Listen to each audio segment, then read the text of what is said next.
اللہ کے नबी हज़रत मोहम्मद सल्लल्लाहु अलैहि वआलैहि वसल्लम ने फरमाया कि अगर कोई बंदा सुबह उठकर 100 मरतबा, सिर्फ 100 मरतबा ये तस्बीह पढ़ लेता है, ये ऐसी तस्बीह है जिससे जो है वो पूरी दुनिया को रिस्क फराहम किया जाता है, पूरी दुनिया को रिस्क अता किया जाता है इस खास तस्बीह के वसीले से। और मज़ीद नबी करीम सल्लल्लाहु अलैहि वआलैहि वसल्लम ने इस तस्बीह के बारे में फरमाया कि इस तस्बीह को पढ़ने वाला कभी खाली हाथ नहीं रहता। अल्लाह पाक उसका रिस्क में इस तरह से वुसअत अता कर देते हैं, बरकत अता कर देते हैं कि उसको कि वो कभी भी अपने रिस्क की वजह से परेशान नहीं होता। तो वो कौन सी तस्बीह है, किस तरह से पढ़नी है, ये वीडियो में मैं डिटेल से आपको बताने वाली हूँ, तो वीडियो को लास्ट तक जरूर देखिएगा। So let's get started with today's video.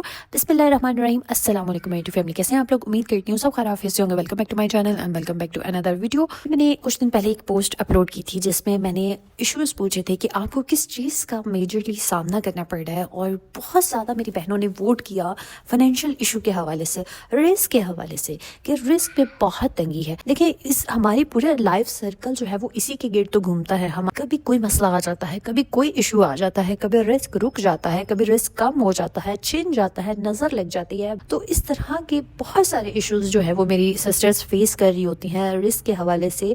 और बहुत सारे लोग तो ऐसे हैं कि जिनको जो है वो सही से ज़रूरियात ज़िंदगी ही मैसर नहीं होती, जिनको बेसिक नीड के लिए तरसना पड़ता है। पर्सनली अगर आपको मैं खुद बताऊं तो मैं खुद जो है वो फाइनेंशियल क्राइसिस से अपनी ज़िंदगी का एक फेज़ गुजार चुकी हूँ, और मुझे अच्छी तरह अंदाज़ा है कि जब बंदा फाइनेंशियली किसी परेशानी में होता है तो उस पर क्या गुजरती है। लेकिन आप यकीन करो कि जब आप अपने दीन को समझते हो, अपने दीन पर अमल करना शुरू करते हो, तो अल्लाह आपके रिस्क के दरवाजे ऐसे खोल देते हैं कि आपका वहमो गुमान भी नहीं होता कि आपको रिस्क कहाँ कहाँ से मिलता चला जाता है। और मैं खुद इस चीज़ की प्रैक्टिकली इस चीज़ को मैं अपनी ज़िंदगी में ऑब्जर्व भी कर रही हूँ कि जिस तरह से मैं अल्लाह का जिक्र करती हूँ, अल्लाह को याद करती हूँ, अल्लाह पाक मेरे रिस्क के दरवाजे वैसे वैसे खोलते चले जाते हैं। और जब से मैंने ये तस्बीह अपनी ज़िंदगी में शामिल की है, सुबह फजर के बाद इसको पढ़ना शुरू किया है, trust me it change my life. It is a game changer तस्बीह, इतनी पावरफुल तस्बीह है, और जिसके बारे में नबी करीम सल्लल्लाहु अलैहि वसल्लम ने आपको कह दिया है, गारंटी दे दी है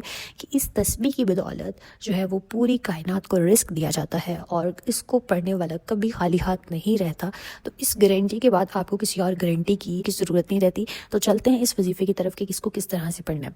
तो सबसे पहले आपने फजर की नमाज लाजमी अदा करनी है, बल्कि आपने पाँचों नमाज़ों की पाबंदी करनी है कि नमाज इट्सेल्फ बहुत बड़ा वजीफ़ा है, हमारे हर किस्म की मुश्किलात परेशानियां दूर करवाने के लिए काफ़ी है। लेकिन उसके साथ साथ जो हमें कुरान और सुन्नत की रोशनी में वज़ाइफ मिलते हैं, अस्कार मिलते हैं, वो भी जब हम ऐड ऑन कर लेते हैं अपनी ज़िंदगी में अपनी नमाज़ों के साथ, यकीन करो कि आपकी काम बनना शुरू हो जाते हैं। आपकी मुश्किलात चाहे जितनी भी बड़ी हों वो सब हल होती चली जाती हैं। आपकी ज़िंदगी में जो खुशियाँ होती हैं वो लॉन्ग लास्टिंग अल्लाह ताला बना देते हैं।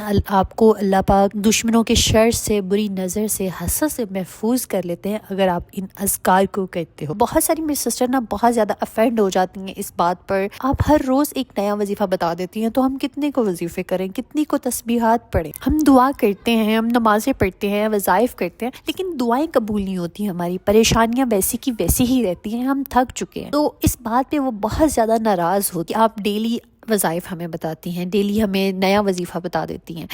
उन सब से मैं कहना चाहूँगी कि आपको अल्लाह का शुक्र अदा करना चाहिए कि आपको अल्लाह ने तौफीक दी है। उन लोगों के बारे में सोचिए कि जिनको अल्लाह ने पसंद ही नहीं किया, जिनको अल्लाह ने इतनी तौफीक ही नहीं दी कि वो अल्लाह को पुकार सके, अल्लाह का जिक्र कर सके। अल्लाह अपने सिलेक्टिव लोगों को, पसंदीदा लोगों को ही जो है वो अपने जिक्र की तरफ राग़िब करता है। तो आपको इस चीज़ पर शुक्र अदा करना चाहिए। और रही बात आपकी परेशानी की, आपकी तकलीफ़ों की, तो वो मेरा अल्लाह आपसे 70 माओ से ज़्यादा प्यार करता है। आज हमें ये बात समझ नहीं आ रही कि ये परेशानी में हमारे लिए क्या भला हो सकता है, ये तकलीफ़ में, ये आजमाइश में हमारे लिए क्या बेहतरी हो सकती है। लेकिन ट्रस्ट में इस आजमाइश में अगर आप सब्र कर जाते हो, अल्लाह पाक आपकी आने वाली ज़िंदगी इतनी खूबसूरत कर देंगे, खुशियों से भर देंगे, और आपकी आखिरत भी संवर जाएगी उस आजमाइश में सब्र करने की वजह से। ठीक है, मेरा तो इस बात पर बहुत पक्का यकीन है कि जब भी आप पे आजमाइश आती है, परेशानी आती है, तो आपको खुश होना चाहिए कि आप अल्लाह के करीब हो रहे, कि आपको अल्लाह ने चुना है کہ وہ آپ کو اپنے قریب کرنا چاہتا ہے. کبھی بھی اپنی مشکل میں لان تان مت کرنا، ملامت مت کرنا، افسوس کا اظہار مت کرنا کہ میرے ساتھ ہی ایسا کیوں ہوا، میں ہی کیوں آخر. آپ یقین کرو کہ جب آپ اس آزمائش کو اس طرح ملامت کرنا شروع کر دو گے تو یہ آپ کے لیے عذاب بن جاتا ہے، سزا بن جاتی ہے. تو آپ نے اپنی آزمائش کو اپنے صبر کی وجہ سے اس کو اپنے لیے بلیسنگ بنانا ہے. تو چلتے ہیں اس خاص تسبیح کی طرف جسے آپ نے لازمی طور پر فجر کے بعد پڑھنا ہے. اور وہ میری بہنیں جن کو رزق کی پریشانی ہے وہ تو لازمی اس ذکر کو کریں، اور جن کو رزق کی پریشانی نہیں بھی ہے اور وہ چاہتی ہیں کہ ان کا رزق اسی طرح وسیع رہے، نظر سے محفوظ رہے، حسد سے محفوظ رہے، تو وہ بھی اس تسبیح کو پڑھیں. یقین کریں کہ آپ کبھی خالی ہاتھ نہیں رہیں گے، آپ کے دونوں ہاتھ بھرے رہیں گے دولت سے. اور یہ میں نہیں کہہ رہی ہوں، یہ میرے اللہ کے رسول صلی اللہ علیہ وآلہ وسلم کی گارنٹی ہے آپ کو. اور رسول اسی چیز کی گارنٹی دیتے ہیں جس بات کی اللہ سبحانہ تعالیٰ گارنٹی دیتے ہیں. تو سب سے پہلے آپ نے فجر کی نماز ادا کرنے کے بعد آپ نے اول آخر 3 مرتبہ درود ابراہیمی پڑھنا ہے. صبح کے اذکار کرنے ہیں. صبح کے اذکار کی آپ کو نیٹ پہ بہت ساری ویڈیوز مل جاتی ہیں. صبح کے اذکار سننے کے بعد آپ نے 100 مرتبہ سبحان اللہ و بحمدہ، سبحان اللہ العظیم و بحمدہ، استغفر اللہ، یہ والا کلمہ آپ نے پڑھنا ہے. یہ 1 مرتبہ کاؤنٹ ہوگا. اسی طرح آپ نے ان تینوں کلمات کو ملا کر 100 مرتبہ پڑھنا ہے، اس طرح سے جس ترتیب سے میں نے آپ کو بتایا ہے.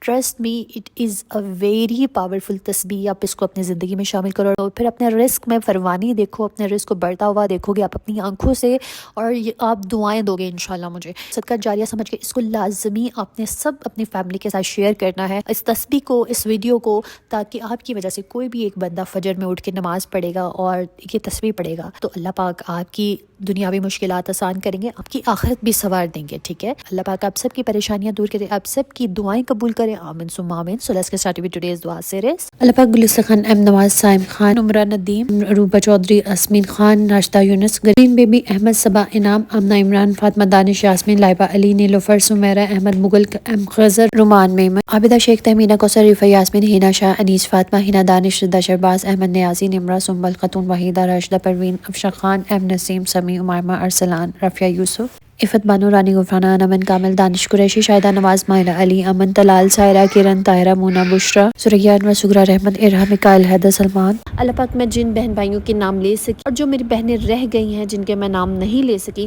اللہ پاک ان سب کی حاجات کو پورا کر دیجئے، ان سب کی دلی مرادوں کو پورا کر دیجئے. آمین ثم آمین. اللہ پاک جو میری بہنیں بیمار ہیں ان کو شفائے کاملہ عطا کیجئے. اللہ پاک جو میری بہنیں اولاد کے حوالے سے پریشان ہیں، اللہ پاک ان کو اللہ دین اور کی خوشی سے نواز. پاک جو میری بہنیں شوہروں کے حوالے سے پریشان ہیں، اللہ پاک ان کے شوہروں کے دلوں میں محبت ڈال دیجئے. آمین ثم آمین. اللہ پاک جو میری بہنیں ذاتی گھر کی خواہش رکھتی ہیں، اللہ پاک ان کو ذاتی گھر عطا کیجئے. اللہ پاک جو میری بہنیں آپ کے گھر کی زیارت کی خواہش رکھتی ہیں، اللہ پاک ان کو اپنے گھر کی زیارت کروانا. اللہ پاک جو میری بہنیں رشتوں کے حوالے سے پریشان ہیں، اللہ پاک ان کو بہترین اور نیک ہم سفر سے نوازیے. آمین ثم آمین.